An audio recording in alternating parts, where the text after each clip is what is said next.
Chairman, thank you for inviting me to speak on this matter. Executive members, I'll first make the same declaration as I think Councillor Walker made earlier, that I'm speaking as a ward councillor for Warsash, and that doesn't conflict in any way with my position on the planning committee. Executive members, I was shocked to hear the news that 800 homes were being allocated to Warsash. As David said, it's 800 homes this is 700 for the site that we're talking about here, and the Maritime Academy is going to generate another 100. I feel it's a flawed, unsustainable and unfair decision, the impact of which will be felt by local residents for years to come. Just pause a moment and think about this figure. 800 homes, 1,600 cars, 2,500 people. That'll increase the population of Warsash by up to a third. Mind-boggling. Add to this the recent Peters Road developments at the north of the site, and around 1,000 homes will have covered this relatively small area. This is far, far too many. There comes a time when enough is enough, and that time is now. Additionally, Warsash is being asked to take a totally disproportionate share of the borough's need. We heard earlier that it's going to be shared out across the borough, yet Warsash is taking 800 of these homes. I'll be referring to the 800 homes figure in relationship to a lack of required infrastructure, but my main thrust is on the excessive 700 dwelling proposal for the area to the east of Brook Lane. The people of Warsash are expressing to me their confusion. We turn the clock back just 4 years, they tell me, and they recall being told that the new garden village at Wellborn would prevent exactly what is now happening. The decision then being either piecemeal developments across our green areas with no infrastructure, or a self-contained development at Wellborn. Fast forward to just January this year, when planning consent was refused to Taylor Wimpey and Foreman homes because this same land was deemed as being countryside that is outside of the defined urban boundary.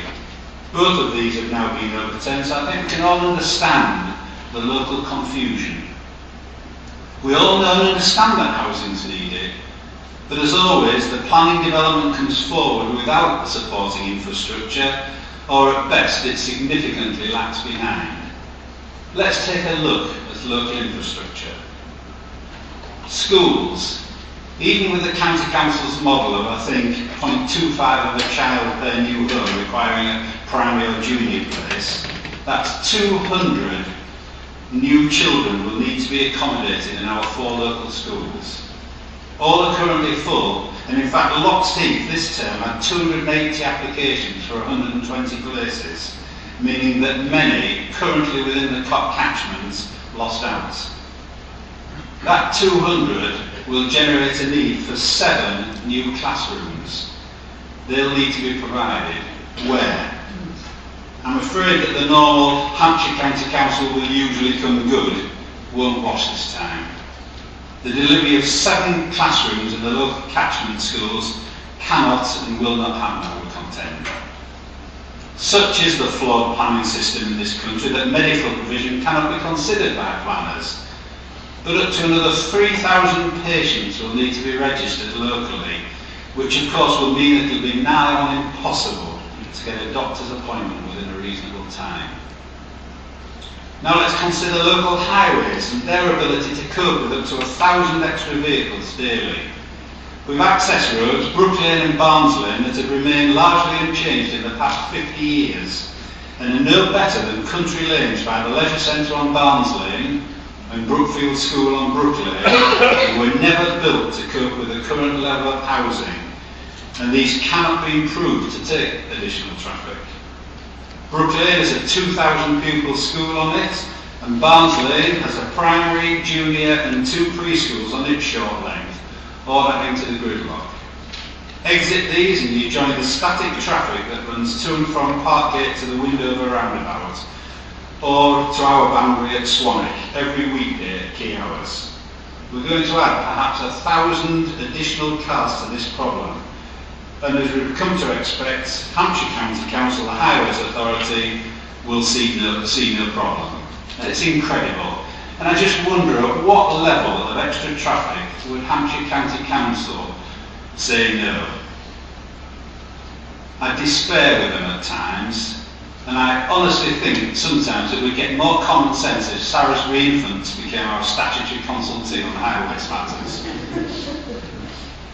Policy INF2 in the emerging documents, Sustainable Transport on page 173, indicates that development will be permitted where mitigation measures are taken against the impact on local highway networks arising from the development itself, or crucially, the cumulative effects of development. The cumulative effects of development. 1,000 homes over a few years without doubt meets this criteria, but still the county will raise no objection. Bullet point G in the same policy talks about development being permitted if it gives a positive contribution to the borough's air quality action plan. Parkgate to Junction 8 on the A27 has queues at peak times, not dissimilar to those at the Market Quay roundabout, an area for which we're having to submit a targeted local plan. Do we truly believe that adding up to 1,000 vehicles to this problem will positively contribute to the council's air action plan? Of course, all the developers will say is that they're providing cycle paths and the site is on the expired bus routes. I, nor I would guess most residents locally, would argue against the principle of development on this site, but 700 additional homes is just far, far too many, and the time has come to draw a line. What also came out now was that whilst understanding that Wellborn was running 3 to 4 years late, the annual build-out figures for the 16 years of the Garden Village's development up to 2036 has been dramatically cut.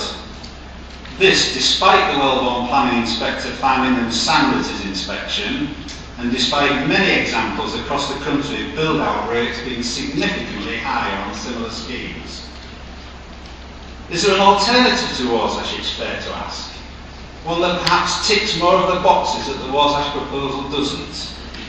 Well, yes, there is in my opinion, but it's been dismissed with no reasonable justification, assessment or meaningful discussion.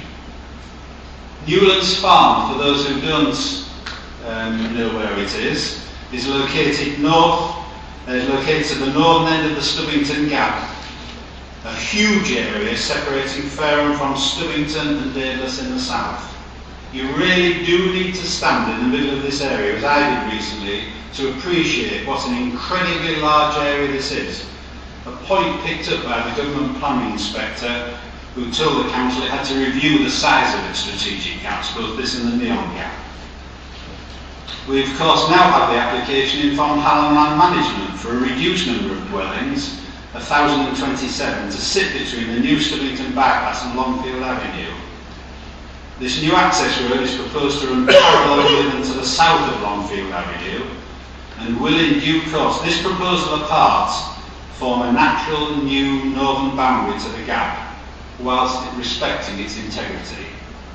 Crucially, this application comes along with a health centre, primary school and other infrastructure, and no highway problems. In fact, everything that's not addressed and is not available at Warsash.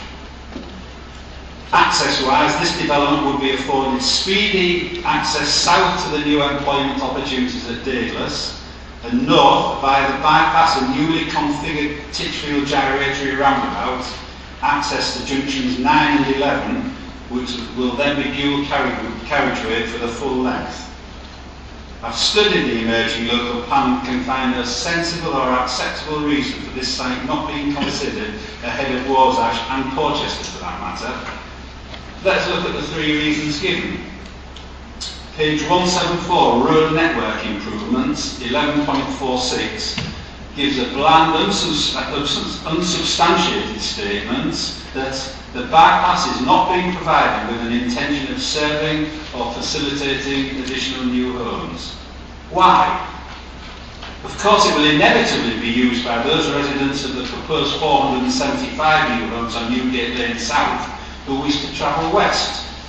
And indeed, the Newgate Lane South is the new Newgate Lane South is facilitating access to these proposed 475 dwellings, which appears an inconsistency. I also read of the need to avoid coalescence of settlements. This is perfectly reasonable in protecting Fareham and Stubbington from merging.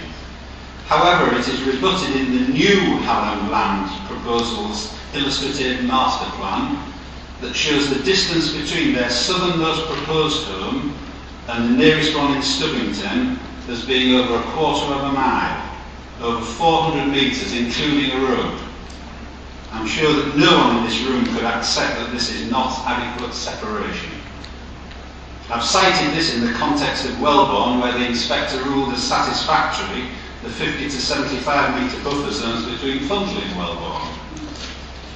We're setting our own plan here so we can ensure adequate separation for these communities, but Hallam actually do this for us. Traffic from this location will be on the M27 before Brook Lane residents can access Bridge Road 1 mile away. Do we really believe that development will not take place north of the bypass, be it in 2, 5, 10 or 15 years? And this location, of course, will also assist our air quality action plan by helping to keep traffic moving. Just give the facts and the merits of Newlands Farm, Warsash and Porchester to Mr. Average Council Taxpayer in Fareham, that man on the Clapham omnibus, and ask which he thinks is the most sustainable, and he'll tell us it's a no-brainer. I also read in the report that this site has been rejected because of significant landscape sensitivities. I'm not sure what it is, but I wonder if it's that sensitive if we're driving a road through it.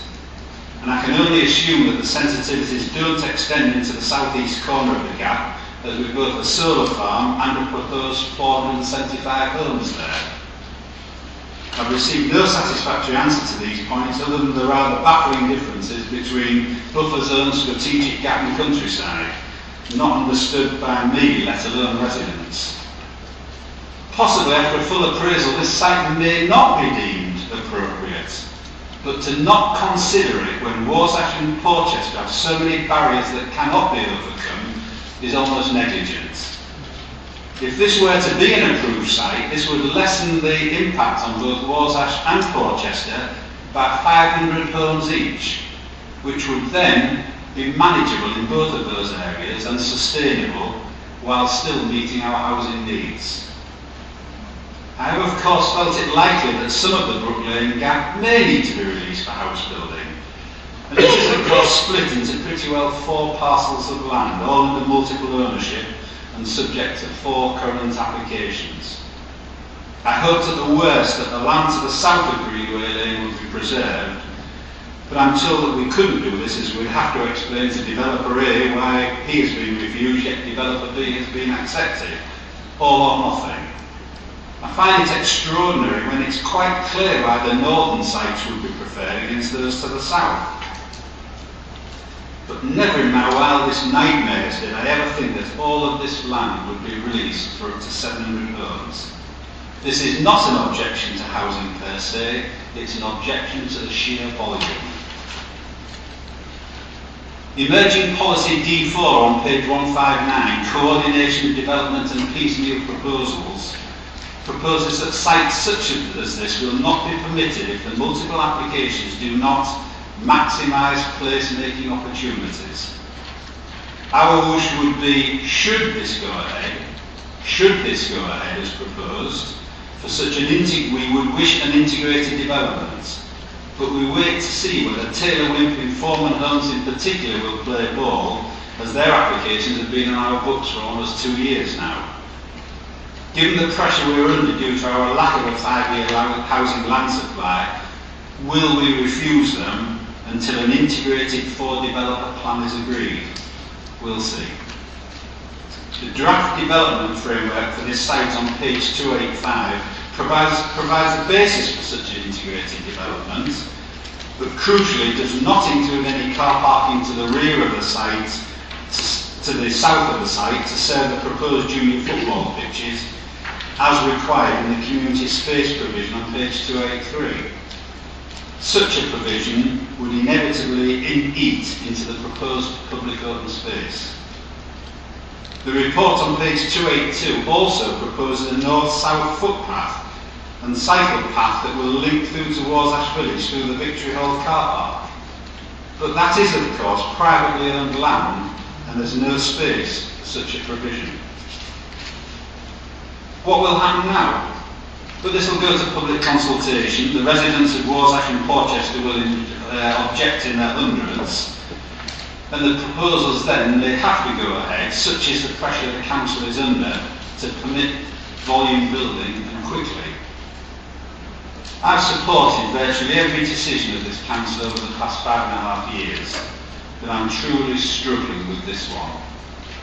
This is a proposal that flies in the face of logic, and I'm hugely disappointed both with the process and conclusion that will let down the people of Warsash, and I urge members of the executive to pause for a moment, think, and reject this proposal and send it back for a review that addresses the stated criteria of highways, schools and air quality.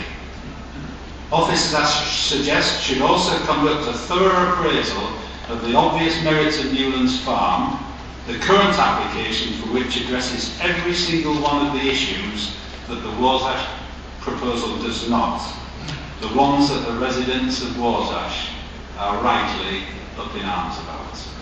Thank you.